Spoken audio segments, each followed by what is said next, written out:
తెలంగాణ రాష్ట్రంలో కాంగ్రెస్ పార్టీ 10 ఏళ్ల కాలం తర్వాత అధికారం చేపట్టింది. కాంగ్రెస్ పార్టీ కొలువుదీరి ఏడాది సమయం కూడా పూర్తయింది. ఏడాది ఉత్సవాలను ఘనంగా జరుపుతుంది. అధికార బాధ్యతలు చేపట్టిన నాటి నుంచి ముఖ్యమంత్రి రేవంత్ రెడ్డి ఎన్నికల్లో ఇచ్చిన ఒక్కో హామీని అమల్లోకి తెస్తున్నారు. ఎన్నికల సమయంలో కాంగ్రెస్ పార్టీ ఇచ్చిన 6 గ్యారెంటీల్లో భాగంగా మహిళలకు పెద్దపీట వేసింది రేవంత్ సర్కార్. ముందుగా మహిళలకు ఉచిత బస్సు ప్రయాణాన్ని ప్రారంభించారు. దాంతో ఇచ్చిన హామీలో మొదటి గ్యారెంటీని అమలు చేసి చూపించారు. ఆ తర్వాత రైతుల హామీలను నెరవేర్చే పనిలో పాలకులు బిజీ అయిపోయారు. ఇటీవల 2 లక్షల రుణమాఫీని సైతం చేశారు. 500 రూపాయలకే గ్యాస్ సిలిండర్ అందిస్తున్నారు.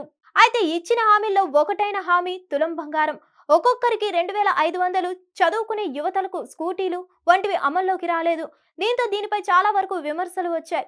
అందులోనూ ప్రధానంగా కళ్యాణ లక్ష్మి లబ్ధిదారులకు తులం బంగారం అందిస్తామని హామీ ఇచ్చారు. తులం బంగారం ఎప్పుడెప్పుడు ఇస్తారా అని ఆడబిడ్డలు ఎదురు చూస్తూనే ఉన్నారు. అయితే దీనిపై మంత్రి దుద్దిళ్ల శ్రీధర్ బాబు తాజాగా క్లారిటీ ఇచ్చారు.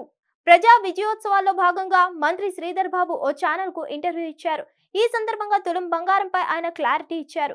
ఎన్నికల్లో ఇచ్చిన హామీలను ప్రభుత్వం ఒక్కొక్కటిగా నెరవేరుస్తూ వస్తుందన్నారు. కళ్యాణ లక్ష్మి లబ్ధిదారులకు తులం బంగారం లాంటి హామీల అమలుకు ఇంకాస్త సమయం పడుతుందని చెప్పారు. ఒక్కో హామీ అమలు దిశగా ముందుకు సాగుతున్నామని చెప్పారు. త్వరలోనే రేషన్ కార్డు లబ్ధిదారులకు సన్నబియ్యం ఇచ్చే ఆలోచనలో ఉన్నామన్నారు.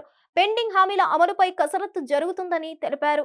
10 ఏళ్లలో బీఆర్ఎస్ చేయని ఎన్నో పనులను తాము ఏడాదిలోనే చేసి చూపించామని వివరించారు. హిట్ టీవీ యాప్ ని డౌన్లోడ్ చేసుకోండి. ఇందులో short news, live news, entertainment movies అన్ని అవైలబుల్ గా ఉన్నాయి. Please download Hit TV app. Hit TV app hit TV యాప్ని ఫ్రీగా డౌన్లోడ్ చేసుకోండి.